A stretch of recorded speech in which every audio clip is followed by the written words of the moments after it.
300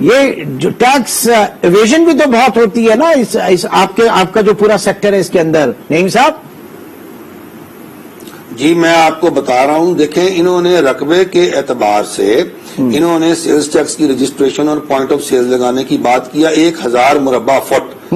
آپ مجھے خود بتائیں کہ جو بات آپ کہہ رہے ہیں وہ آپ رقبے کے اعتبار سے سٹور کی بات نہیں کر رہے، آپ اس کے بزنس والیوم کے اعتبار سے بات کر رہے ہیں، اور جہاں بزنس ہے، جہاں بزنس کا بڑا والیوم ہے تو کوئی شک نہیں کہ وہاں پر پوائنٹ آف سیلز بھی لگنے چاہیے اور ان کو ٹیکس نیٹ کے اندر باضابطہ آنا چاہیے۔ اور اس میں ایک اور بڑا جو لطیف مسئلہ ہے وہ یہ کہ آپ جب پوائنٹ آف سیلز لگائیں تو آپ پھر کسی ایک سیکٹر کا انتخاب کریں تو پھر لیول پلینگ فیلڈ ہونی چاہیے، پھر سب جگہوں پر پوائنٹ آف سیلز لگائیں۔ اور پھر تیسرا جو اس میں مسئلہ ہے وہ یہ، تیسرا جو اہم نقطہ ہے اس کو ذرا غور کیجئے گا کہ یہ سارا معاملہ ہے سیلز ٹیکس کی کلیکشن کا۔ اب ہم یہ کہتے ہیں، ہمارا یہ دعویٰ نہیں ہے بلکہ یہ سچ حقیقت ہے، فیکٹ ہے کہ دکانوں پر جو مال خریدے جاتے ہیں وہ تمام کے تمام سیلز ٹیکس ادا شدہ ہوتے ہیں۔ وہ سیلز ٹیکس جو ہم نے اپنے گاہک سے وصول کرنا ہوتا ہے وہ تمام کا تمام سیلز ٹیکس ہم نے اوریجن پہ ادا کیا ہوتا ہے، تب ہماری دکان پہ اور ہمارے گودام میں مال آتا ہے۔ تو ہم نے جب اپنے حصے کا ٹیکس جو ہم نے کلیکٹ اپنا عوام سے کرنا تھا، وہ ہم نے عام صارف سے کرنا تھا، وہ ہم نے پہلے ہی حکومت کو ادا کر دیا ہوا ہے، تو انہوں نے ہم سے لینا کیا ہے؟ اگلا سوال یہ، انہوں نے ہم سے لینا کچھ نہیں ہے، ہم سے ڈاکومنٹیشن کروانی ہے، اور اس ڈاکومنٹیشن کے نتیجے میں ہمیں ان پٹ انوائس اور آؤٹ پٹ انوائس شو کرنی ہے۔ اب ان پٹ انوائس کا یہ حال ہے کہ وہ ملتی نہیں ہے، اب وہ جب ملتی نہیں ہے ٹیکس پورا ہم ادا کرتے ہیں، لیکن جو لوگ ہمیں انوائس نہیں دیتے وہ 40,000 کے قریب ہیں پورے ملک کے اندر، 40,000 سیلز ٹیکس رجسٹرڈ لوگ۔ تو کیا یہ ضروری نہیں کہ پوائنٹ آف سیلز ان 40,000 لوگوں کی فیکٹریوں میں لگائیں، ان کی سیلز ان کی جو کارپوریشنز ہیں یا ان کے دفاتر ہیں وہاں لگائیں، تاکہ وہاں سے سب سے پہلے انوائس جو ہے جو صحیح معنوں میں وہ جنریٹ ہو اور ہم تک پہنچے۔ اور جب انوائس کی چین ہی جو ہے وہ ٹوٹی ہوئی ہے تو ہم آگے سے کیسے ان پٹ آؤٹ پٹ انوائس کا جو ہے وہ حساب کر کے آپ کو دے سکتے ہیں۔ کراچی چلتے ہیں، ثاقب گڈ لک صاحب، آپ کے پاس کس طرح کے ریزرویشنز جو آ رہے ہیں ٹریڈ ایسوسیشنز کی طرف سے، کیا مسائل آ رہے ہیں اس بجٹ کو لے کر؟ ثاقب صاحب سر بات یہ ہے کہ یہ بجٹ آپ نے جیسے کہا، دیکھیں بجٹ نارملی بیلنسنگ ہے، بٹ جو انوملیز ہیں اور جو رولز پاس کیے، اب میں اگر بات کروں آپ نے جیسے کہا امپورٹرز کی، امپورٹرز کو تشویش ہے کہ جو کسٹم پہ انہوں نے وہ لگا دیا ہے کہ 5,000 کے جو پینلٹی تھی انوائس ناٹ فاؤنڈ کی کنٹینر میں، اس کو 100,000 کیا، پھر اس کے بعد اس کو سیکنڈ ٹائم میں 500,000، پھر 1 ملین، اور پھر ویبوک آئی ڈی 1 ایئر کے لیے آپ کی وہ ہو جائے گی، بلاک ہو جائے گی۔ میرے بھائی یہ مجھے بتا دے کہ اگر ایک بندہ مال خریدتا ہے سویڈن سے اور مال شپ ہوتا ہے یو ایس اے سے،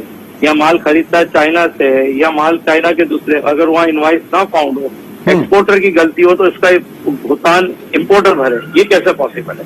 یہ تو کرپشن کا گھر کھلا کر رہے ہیں۔ ہم نے اس کے لیے فائٹ کی، سارا کچھ کیا، فائنانس منسٹر کو سارا سمجھایا کہ یہ رانگ ہے، پر کل پتا چلا کہ بھائی سینٹ نے اور فائنانس منسٹر نے کہا ہم اس کے چارجز 50% کرتے، بھائی 50% بھی ناٹ ایکسیپٹیبل، اس طرح کا رول کوئی ایکسیپٹیبل ہی نہیں ہے۔ ٹھیک ہے 5,000 آپ نے رکھے تھے، ٹھیک ہے، پر یہ تو کرپشن کا گھر ہے کہ بلاک آئی ڈی کی ڈر اور اس کی وجہ سے جو سارا سلسلہ ہوگا تو وہ تو سارا آپ کو پتا ہے کہ ایئرپورٹ پہ وہ امپورٹرز کو بلیک میل کیا جائے گا۔ ایون ہمارے ایکسپورٹرز دنیا میں جہاں بھی ایکسپورٹ کرتے ہیں وہاں ایسی کوئی نیڈ نہیں ہوتی کہ انوائس ڈالیں یا پیکنگ لسٹ ڈالیں۔ میر صاحب دوسرا پوائنٹ آف ویو جیسے آپ نے کہا کہ ٹریڈرز کا، دیکھیں جو لاز کے اندر چینجز کی ہے نو ڈاؤٹ وہ بڑی تشویشناک ہے۔ اگر میں بات کروں اسمگلنگ پوائنٹ آف ویو پہ کہ انہوں نے کہا ہے کہ ہم آ کے چیک کریں گے کہ یہ مال اسمگلنگ کا ہے کہ کیا ہے۔ میرے بھائی مجھے یہ بتا دیں کراچی میں کس جگہ پہ اسمگلنگ ہوتی ہے؟ اسمگلنگ کا مال جہاں سے آتا ہے وہاں روکنا چاہیے، نہ کہ آپ ایسے لوگ کر کے یہاں پہ کرپشن کا گھر کریٹ کریں کہ وہ آ کے شاپس پہ بازاروں میں آ کے ڈپارٹمنٹ کے لوگ ان کو ڈرائیں اور ان کو وہ کریں کہ ہاں اگر نہیں تو ہم آپ کا یہ اسمگلنگ کر کے آپ کے اوپر کیس بنا۔ ٹھیک ہے، مطلب نہیں میر صاحب یہ جو نئی چیز ہے کسٹم جو قوانین میں ترمیم اور اس کے بعد اسمگلر کی ڈیفینیشن جو ہے وہ اس میں چینجز اور ایک ریٹیلر جو ہے اس کو بھی اس میں شامل کر لیا گیا کہ اب آپ کی دکان پہ بھرا پڑا ہے. پورے پاکستان میں ہم دیکھ رہے ہیں کہ کتنی امپورٹڈ آئٹم ہے, اور اگر دکاندار کے پاس اس کی انوائس نہیں ہے, وہ ڈاکیومنٹ نہیں ہے کہ اس نے کہاں سے امپورٹ کیا, وہ نہیں ثابت کر سکتا, تو پھر وہ اسمگلر جو ہے وہ شمار ہوگا اور اس کو اسی کی سزائیں ملیں گی. کیا کس طرح سے دیکھا جا رہا ہے اس کو لاہور میں, وہاں کی مارکیٹس میں, وہاں پہ بھی بڑا انفلکس اس طرح کی چیزوں کا؟ میر صاحب دیکھیں جی, یہ جو قانون بنا ہے یہ قابل مذمت ہے اور ہم اس پر احتجاج کریں گے. اور اگر قانون بنانا مقصود ہی تھا تو یوں بنا دیا جاتا کہ جس دکان سے آپ نے اسمگلنگ کا مال برآمد کرنا ہے یا ہوا ہے, پہلے اس کی پوری چین کو جو ہے وہ انرتھ کیا جائے, ڈسکور کیا جائے. چین ہی تو انرتھ ہے سر, چین ہی تو کنیکٹ نہیں ہو پا رہی ہے کہیں سے. مسئلہ سارا پوری معیشت کا یہی ہے کہ چین نہیں ہے. جی چین اس لیے کنیکٹ نہیں ہو پا رہی یا انرتھ نہیں ہو پا رہی کیونکہ یہ خود جو قانون بنانے والے ہیں یہ خود اسمگلر ہیں اور اسمگلنگ خود کرواتے ہیں. یہ ایف بی آر کرواتا ہے, یہ کسٹم کرواتا ہے. اب وہ اسمگلنگ پرانے زمانوں کی طرح نہیں ہوتی, اب مس ڈکلیریشن ہوتی ہے. یہ تمام اسمگلنگ جو ہے یہ پورٹ سے ہوتی ہے, یہ تمام اسمگلنگ جو ہے یہ کیری کے ذریعے ہوتی ہے, اور یہ سارا کیری کا کاروبار اور اسمگلنگ کا کاروبار جو ہے یہ حکام کی ملی بھگت کے بغیر ہو ہی نہیں سکتا. تو میں یہ جاننا چاہتا ہوں کہ اگر قانون آپ نے بنانا ہی ہے تو سب سے پہلے اس پوری چین کو انرتھ کریں, اور ہاں جو دکاندار جس کو آپ گرفتار کریں تو اس سے پہلے آپ اس کسٹم آفیسر کو گرفتار کریں, آپ سرکاری افسر کو گرفتار کریں جس نے سہولت دی, جس نے کرپشن کی, جس نے پیسہ کھایا اور جس نے اسمگلنگ کے مال کو چھوڑا, اس کو آپ گرفتار کریں اور ساتھ ریٹیلر کو بھی گرفتار کر لیں. کوئی مسئلہ نہیں ہے, ہم سمجھتے ہیں یہ ریاست کے مفاد میں ہونا چاہیے. لیکن یہ تو کوئی بات نہ ہوئی کہ چھوٹے تاجر کو پکڑے اور پکڑا کوئی نہیں جائے گا. سنیں آخری بات, اگر یہ قانون رہے گا تو پکڑا کوئی نہیں جائے گا. رشوت اور کرپشن اور پیسہ کمایا جائے گا. پہلے رشوت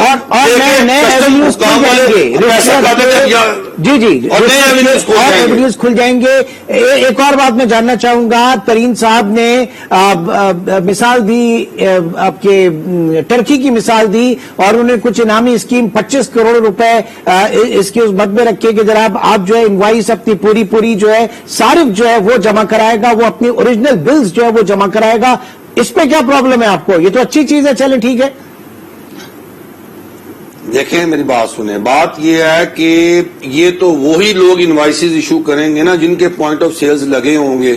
جن کے پوائنٹ آف سیلز لگے ہی نہیں ہوں گے وہ تو انوائسز دیں گے ہی نہیں. اب ایک دکان سے انوائس مل رہی ہے, دوسری دکان سے انوائس نہیں مل رہی, کیونکہ قانون آپ کا کہہ رہا ہے کہ 1000 مربع فٹ کی جو دکان ہے اس نے انوائس دینی ہے اور دوسری نے دینی نہیں ہے. یعنی پوائنٹ آف سیلز تو وہاں لگنا ہے نا قانون کے مطابق. تو اس کا مطلب ہے جب چھوٹی دکان پہ وہ گاہک جائے گا خریداری کرنے, وہ کہے گا مجھے پرچی دو, وہ پرچی نہیں دے گا, وہاں لڑائی ہوگی, جھگڑا ہوگا. دیکھیں بات یہ ہے کہ یہ پانسے بازی اور یہ جو لاٹری بازی ہے نا, ان چیزوں سے معیشت آگے بڑھنے والی نہیں ہے. آپ ٹھوس بات کریں اور سٹیک ہولڈرز کے ساتھ بیٹھیں اور ہمارے عملی مسائل کو جو ہے اس کو توجہ دیں, انہیں سنیں. ہم سے تو انہوں نے مشورہ ہی نہیں کیا کیا کرنا ہے. ہم سے مشورہ کریں. ہم آپ کا ریونیو جو ہے اس کو نہ بڑھا پائیں, ہم ڈاکومنٹیشن کو جب آپ آسان کر دیں, سادہ کر دیں, عام فہم کر دیں تو ہم اسے نہ اختیار کریں تو پھر تو ہم جرمدار ہیں. اگر آپ ہمیں پیچیدہ ترین نظام دیں, مشکل ترین ڈاکومنٹیشن دیں, ایسی ڈاکومنٹیشن جس کو سمجھنے کے لیے چارٹرڈ اکاؤنٹنٹ بھی غلطیاں کر جائیں, ٹیکس لائرز بھی غلطیاں کر جائیں, عام تاجر جو ہے اس ڈاکومنٹیشن کو پیچیدہ نظام کو کیسے سمجھے گا؟ تاکہ وہ غلطیاں کریں گے تو آپ انہیں سزائیں دیں گے, جرمانے دیں گے, پھر سزائیں اور جرمانوں سے ڈرنے کے بعد وہ رشوت دے گا, وہ کرپشن میں مبتلا ہوگا, اور اس طرح کرپشن کے اور ایونیوز کھلتے جائیں گے. ثاقب صاحب یہ فرمائیے کہ کیوں کنسلٹیشن نہیں کی جاتی؟ یہ اتنے پروسیجرز کیوں ہیں؟ ٹریڈ ایسوسیشنز ان کی چیزوں کو, ان کی ریکمنڈیشنز کو پہلے بھی نہیں گردانا جا رہا تھا, اب بھی نہیں گردانا جا رہا ہے, یہ روش کیوں ہے؟ دیکھیں بات یہ ہے کہ چیمبرز اور ٹریڈ ایسوسیشن جو بھی تجویز دیتے ہیں نا وہ گراؤنڈ ریئلٹی کو دیکھتے ہوئے دیتے ہیں. اگر ایف بی آر یا بیوروکریسی ایسے رول پاس کر دے جو امپلیمنٹ بھی نہیں ہو سکتے اور کرپشن کا گھر کھلے, اور آئے دن یہاں تک کہ ہمارے ایف ایم فائنانس منسٹر صاحب کہتے ہیں